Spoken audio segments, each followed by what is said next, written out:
Welcome to Talk Exchange. I'm excited you tuned into this episode. I'm Tracey Edwards, CEO of the National Exchange Club. This episode in particular is timely because the National Exchange Club, at our national convention coming up in July, we will elect the next national president-elect, the person who will serve as the 2024-25 national president. I'm joined today by the candidates who applied for this position by the deadline, and they are Joe Dudek, Gary Leonard, Mike Reichek, and Jennifer Sweney. Welcome, everyone. Hello. And I should note, Hello. hello. And Hello. if you are watching this episode due to technical difficulties, we have Gary on the phone. So welcome, candidates. It's great to have you with us today.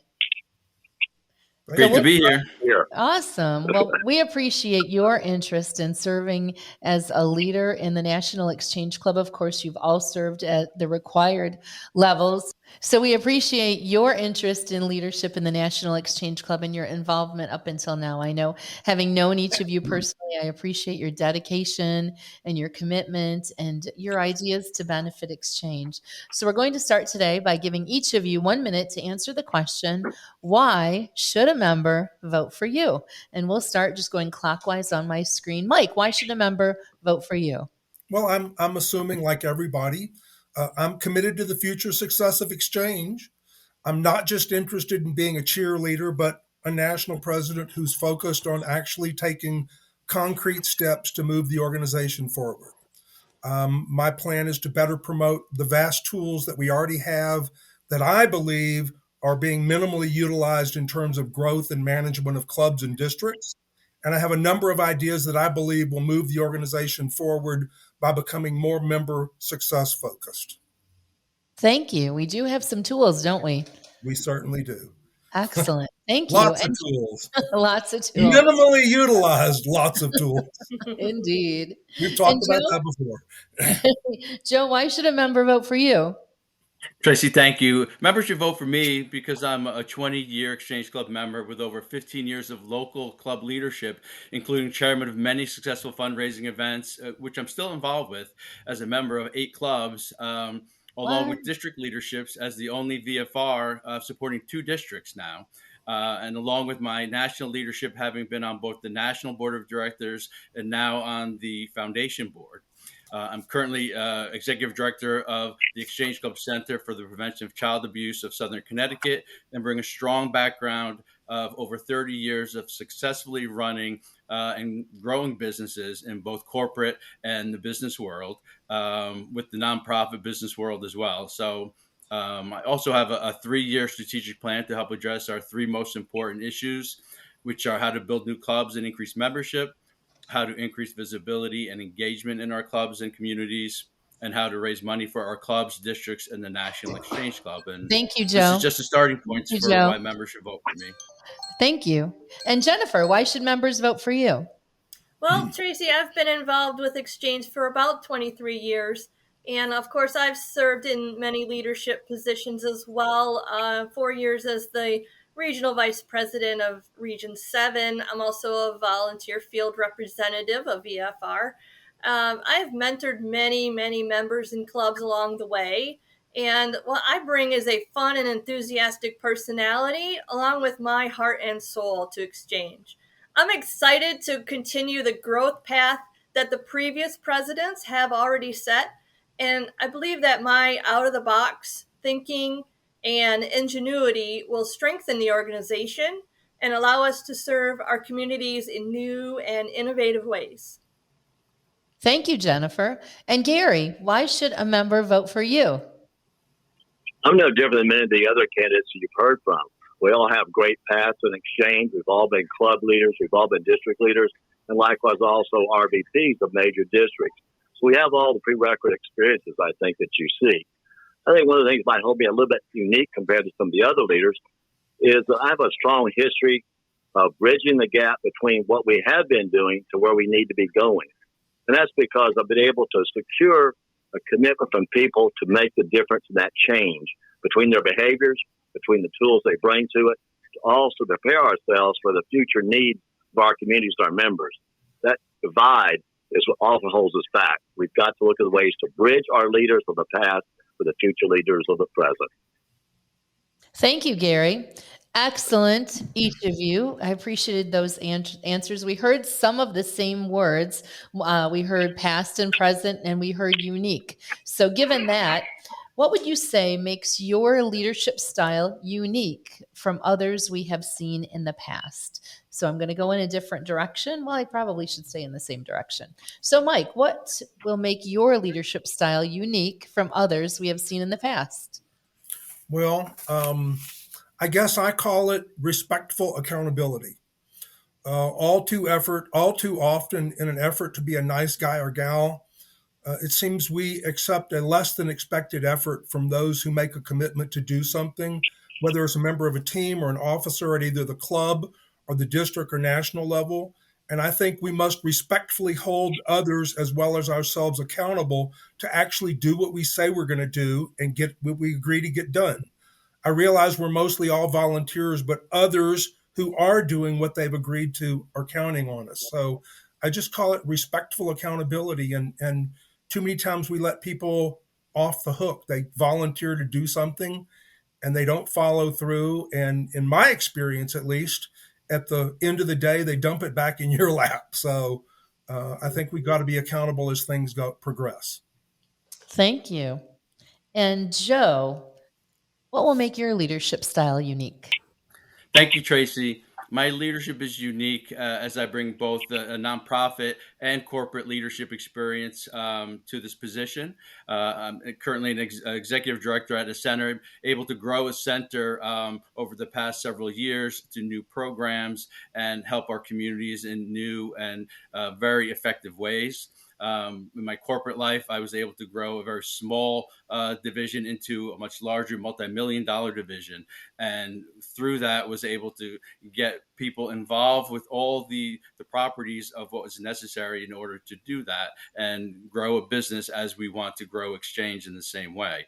I have motivated people in many different ways. I'm a servant leader where I help people with where they are and what they would like to do, which I think is the most important thing, is how to help people contribute to Exchange in the way they want to help themselves, their club, and grow Exchanges many different ways. Thank you, Joe. Thank you. And Jennifer, what will make your leadership style unique? Well, I'm not sure my style will be unique, but more of a compliment to those who have served in the past. So I really like to listen to the members and give them the peace of mind and confidence in knowing that their ideas, their suggestions, and their concerns have really been heard. And since this is a member-driven organization, the members need to know that the national leadership has their best interests at heart and will be as efficient and transparent as possible in relaying information to all the club members. Thank you. And Gary, what will make your leadership style unique? But my interesting past history has been basically being assigned by a superior to me to go in to be a transitional agent of change between current past leadership and where they want us to go as an enterprise or as a school. I think that's a little bit different, though, when you start looking at Exchange, because that's usually a long-term commitment of maybe 3 to 5 years. Since we really only have one direct year as president, that changes a little bit the way that I think I would have to operate. First of all, I think we always have to realize, just as Jennifer said, we are a member-driven organization, but our service is more directly to the regions and also to our districts and to our clubs. The clubs are really the conduit to be able to reach members more directly, because that leadership has that understanding of what they need and what they need to do. I think my leadership style will not be necessarily totally unique. We're looking at being able to help the leaders at every level, especially club level, be able to transition themselves and making their club more beneficial to their community. Thank you, Gary. Okay, next we'll go to talk. Excellent job, all of you, by the way. It's hard for me, and Christy's off camera timing. It's hard for me not to just keep saying great, awesome, great job each time. I'm staying politically correct here. So all of you are doing an awesome job.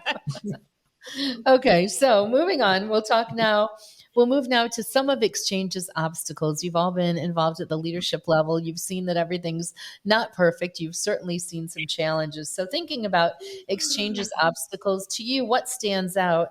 And what would you say are realistic approaches to overcoming those challenges? So, Mike.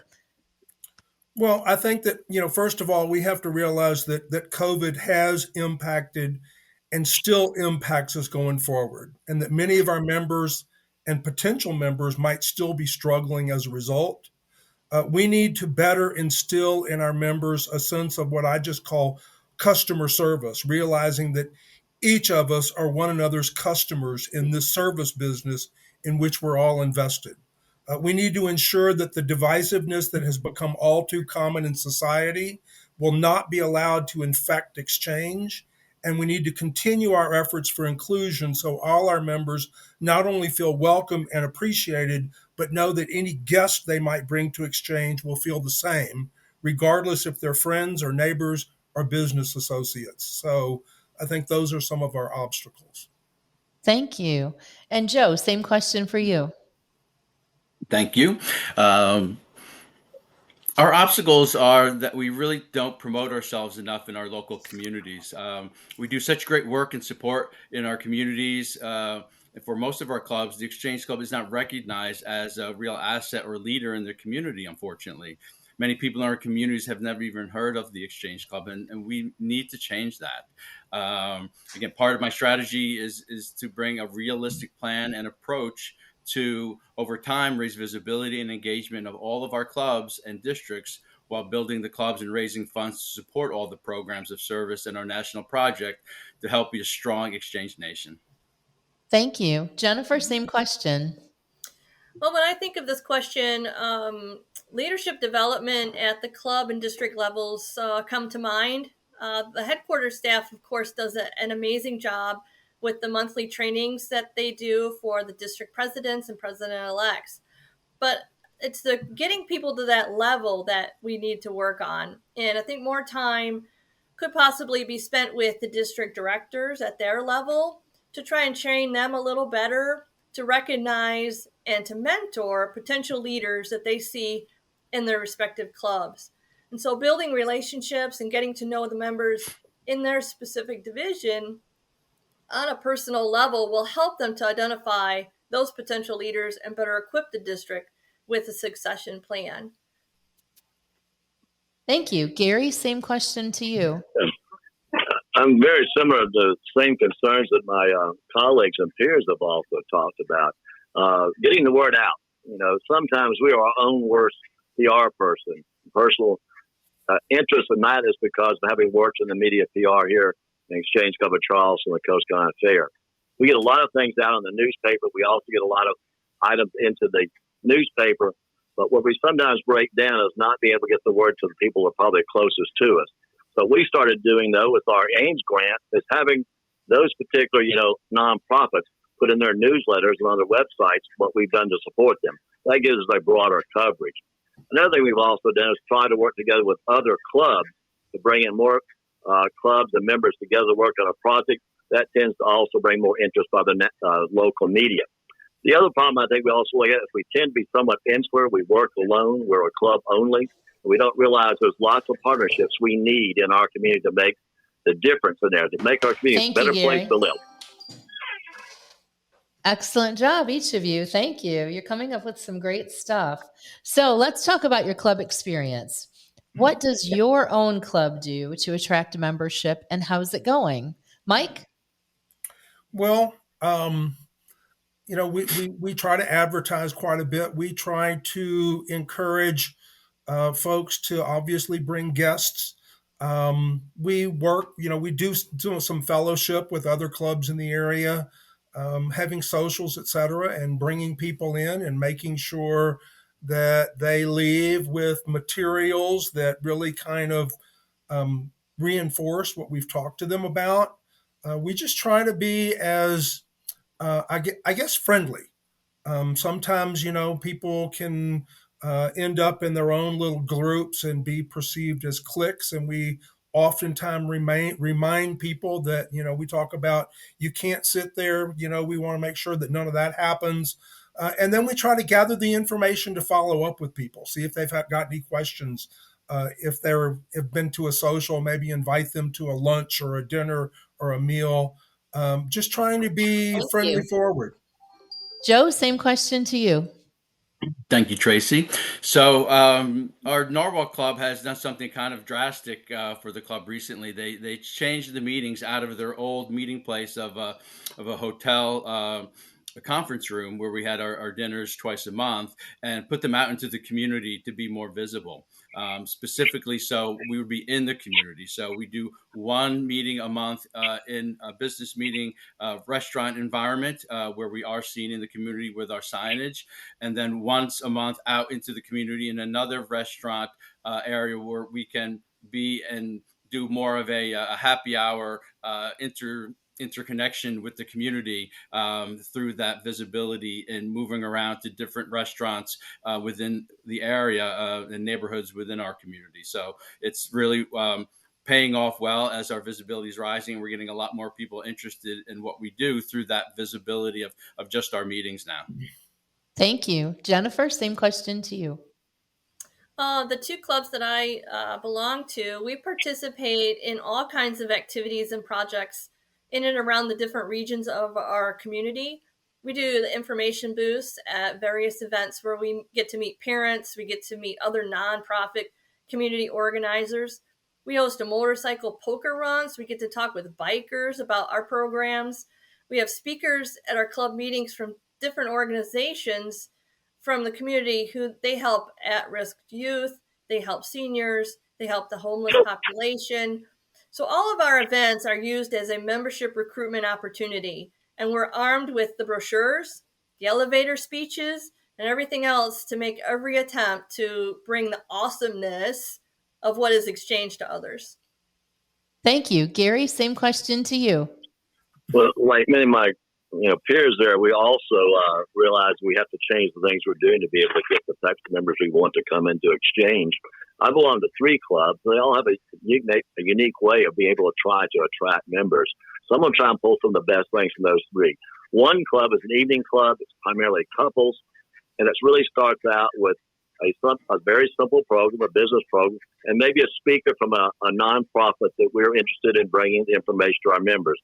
Then we have a supper together, and people socialize a great deal. That tends to bring in lots of other couples, which is also diversity of ages, and also from our communities. We're a very, large area in the greater Charleston area. Another club has looked very much at focusing on younger population and also in areas of that not often reached by us. And that club has been really making a strong effort to do that. Most of our members are coming in now that are probably 20 years younger than the average person coming in before, which is a significant jump for us. Thank you, Gary. Okay, moving on to the next question. What excites you about the future of exchange, Mike? Well, I think that what excites me is the massive opportunity that we have to serve our members in exchange as well as personal and professional development. The opportunity to build strong relationship with new friends and possible business associates, on top of the incredible opportunity to positively affect our own individual communities and America as well through exchanges, programs of service, through our national project.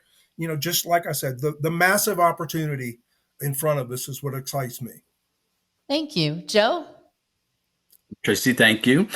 Honestly, everything excites me about the future of exchange because I've seen firsthand many of the wonderful programs our clubs do in our local communities to support our children's programs and scholarships, along with the amazing support and honoring our military veterans and first responders, and all the awesome community service programs across the country our clubs do.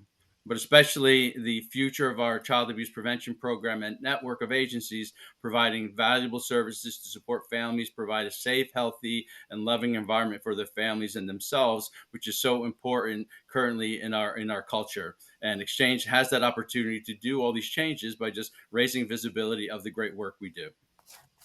Thank you. Jennifer, same question to you. Yeah, so the fact that we have so much room for growth. We're not in every community yet. And so once we, get the steps down to perfection on how to build the clubs and how to recruit members, there's just no stopping us. We're just going to take over the nation. So we already know that the work that our clubs do has a great impact on the quality of life for people living in those communities. And by growing our organization to every community in the country, we can further that impact and we can help thousands or tens of thousands of people across the nation. Thank you. Gary, same question for you. What excites you about the future of Exchange? The most unique thing to me and the most exciting thing I can think about is of all the service clubs I'm aware of through talking with friends or being members of those in the past, I think we're most uniquely capable and centered to be able to be the difference makers in our diverse needs of our community. Our communities are not the same as where we were 20, 30 years ago. Populations have changed. Industry has changed. And the uniqueness of Exchange is we had that capability to make those changes through growth into areas that are not represented, into populations that are underserved. We are the service providers of the future for our communities. Thank you. Next, we're doing great on time. Thanks for staying within the framework there. Let's go to this question. What do you wish clubs would do more of? Mike. Well, what do I wish clubs would do more of? I guess I wish clubs would ensure that the committee structure that already exists really be implemented and sustained. We need to ensure that our members, both the new ones and the old ones who've joined our community service organization, be offered more opportunities to get involved, as I believe involvement is the key to retention, and retention is the key to our growth. Historically, Exchange has done a pretty good job of attracting new members, but if we're losing members at the same rate, significant growth becomes really difficult. We need to undertake to better understand what need our members have that we are not meeting such that they decide to leave. The old adage about keeping an existing customer happy is easier than finding a new one applies. It's not an either or though, so we should, we just need to imagine being better at both. Thank you. Joe? Thank you, Tracy. I wish clubs would promote themselves more often and partner with other local community organizations to help raise their visibility on all their activities, their fundraisers and services and donations that they do in support of their local community. That's very, very important, the visibility of all the Exchange clubs. I also wish the Exchange clubs would have more involvement with the local chambers as a way to engage local businesses and to increase membership and donations. The National Exchange Club started as a business networking organization, and while that may not be the core of who we are, it still is part of the fundamentals, and it is a great model to engage the community through businesses and get those businesses involved in the community and also get some donations at the same time. Thank you. Jennifer, same question. Yeah, kind of a similar response too. I really wish that clubs would publicize their accomplishments. It's been said that, we're the best kept secret in the community service industry. And, I just believe that because we're just a humble bunch, we are comfortable in the background with the boots on the ground. We're not so comfortable being in the spotlight and being recognized for what we do in our own neighborhoods. A person has to see an ad, right? Or a name of a company like 7 times before it registers in their mind. Well, that needs to be a goal of our clubs, to get their name out in front of potential members, social media, newspapers, billboards, any type of media that will pique people's interest. And they need to do this often, not just a couple times a year, but, making a conscious effort weekly, putting together a strategic marketing plan to make posts and send press releases and things. Thanks. Gary, same question for you. Well, it's hard to add to some great ideas, and obviously some great thought have been put into my fellow members. I want to go back, though, and talk about we can't always do what we've always done and expect different results. And I think that's because we've really not looked at who we're serving and who we want to serve. And that's because will cause us to become more involved in community involvement and also working with more partners. So I think that's essential to us. The other thing, we have to really look at our membership. We're very aware that we lose members because of their age, their lack of interest, variety of reasons. But we need to try and keep them as engaged as much, but also by engaging them in conversations, calling them, let them know about our interests and what they're interested in, and see how we can work together to make those differences. And also, we have to educate our members. It's not just about, the professional development as Exchange Club future officer, but it's also knowing more about Exchange to sell that to our communities. If I'm involved, I should have enough understanding of what we're doing to show why we can make a difference. Next up, my favorite question. How would a person in your own club describe you? If we talk to somebody in your own club, what will they say about you? This could be fun. Mike. Well, or do you mean what would they say, or what do we hope they would say? Right. So I hope that for my years in Exchange that they'd say I'm engaged, I'm articulate, I'm dependable. I think they would say Mike does what he says he's going to do, and he doesn't make excuses. He gets it done. I try to hold others accountable as well for what they've agreed to do, subtly, usually, hopefully. I hope they'd say that I'm friendly and fun-loving, always trying to have a good time with those who are around me. Thank you. Joe, same question. How would someone in your club describe you? Thank you, Tracy. A member of my home club in Norwalk would say that I'm extremely supportive of the club's leadership and dedicated to the club's success, along with supporting the Prevention of Child Abuse Center. Those two key points that I always try to support the club as best as possible. They would describe me as a strong advocate and supporter of our involvement in the Connecticut District and the National Exchange Club, and that I'm a strong leader in the club and local community, helping advance the vision and mission of the Exchange Club, not just in the club, but in the community, to all those that are not aware of Exchange. Thank you. Jennifer, how would someone in your club describe you? Well, I don't know if I can fill a whole minute of what people say about me, but I've been described in the past as a leader, a motivator, a friend. And now I'm at the point where I'm actually the go-to person for everything Exchange. It used to be another gal in my club, and now it's me, because I've been in Exchange for 23 plus years, and they know that I've been at every level. They know I know Exchange, and so they also call on me to do the member inductions, because I do it with such enthusiasm, and I do it to make the new member feel warm, welcomed, and valued. So, we can go on and on about all the great things that we do. Thank you. Gary, same question. How would someone in your club describe you?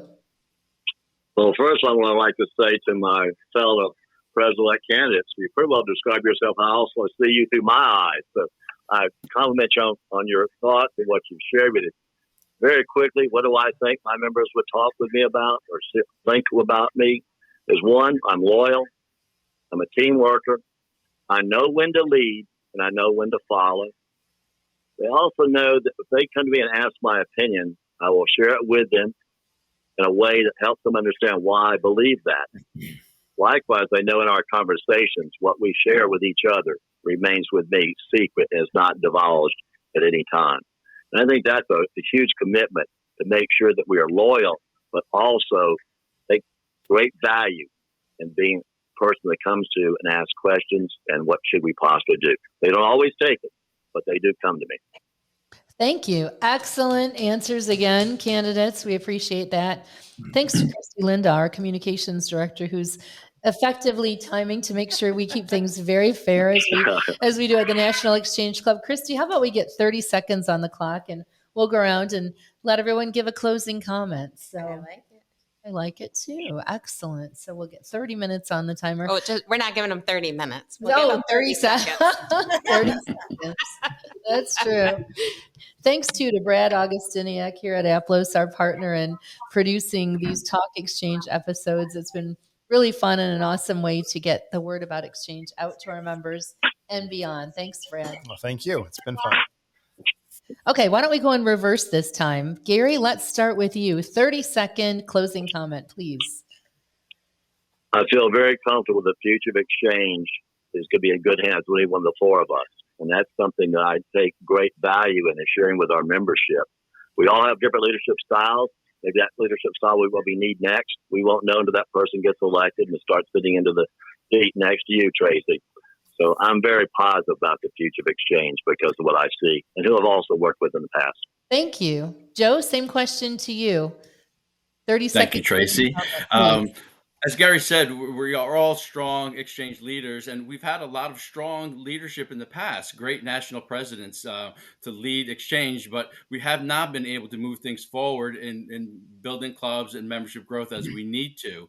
And so we need to look at that, and I believe that I bring that to this position, being able to look at new strategies and do things a little bit different, motivate people to bring exchange back to its glory days that we all would love to see again in helping our communities. Jennifer, closing comment, 30 seconds, please. Yes, well, thanks so much for having this, and I appreciate being involved with this. This is something new and different I've never had before, so thank you very much. If I wasn't running, I would vote for all of you guys, and because you're all wonderful leaders around here. So just again, thank you for the opportunity, and I look forward to seeing everyone in Phoenix in July. Thank you. Mike, closing comment. Well, I think it's basically about the same. I'm just thankful that, we have so many people at so many levels who are willing and interested in stepping up to leadership. I feel like our future is bright, and I am honored to be in a position to run for this position. But like Gary said, I'm confident that any of the four of us will do a good job moving us forward. But mostly thank you to our members.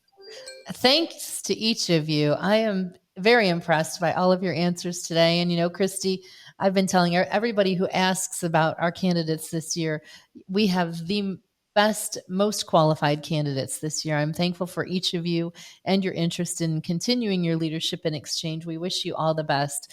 For all those of you listening, check out all of our episodes. This one focused on the National Exchange Club, and we have a variety of episodes in our catalog. If you are a member listening, we hope you would join us in Phoenix and cast your vote, and get online and register at nationalexchangeclub.org. If you are not currently a member of Exchange, please go to nationalexchangeclub.org to find a club near you. Thank you for tuning in to this episode of Talk Exchange. Awesome job. Nice job, everybody. And nobody challenged anyone to a duel or anything.